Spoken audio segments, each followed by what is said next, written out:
Guys, ano kaya ang tawag sa bulaklak na ito? Ang ganda. Para silang mga paru-paro na dumapo lang sa mga sanga, oh. Ang ganda. Ito hindi pa to siya bumubuka pero akala mo mga ay mga paru-paro ba? Oh, ang ganda at ang kakapal. Nakakaaliw. Kaya huminto ako, guys.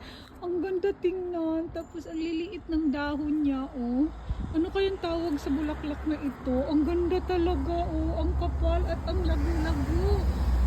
Naku, Diyos ko, nakakaalaw na namang pagmasdan. Panibagong tuklas na naman ni Inday, oh. Ngayon ko lang to nakita. Hindi ko napapansin to tuwing namimisikleta ako dito sa area na to. Kaya huminto ako. Ang ganda, oh. Wow.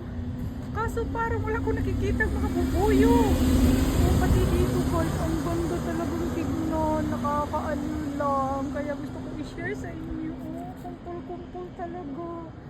Ang ganda ng kulay. Oh, i-focus ko kayo. Ayan siya, oh. Parang mga paru-paro na dumadapo lang. Oh, di ba? Wow. Du-du-du-du. Du-du. Ayan siya pag hindi pa siya fully bloom. Pag full bloom na, ayan na siya.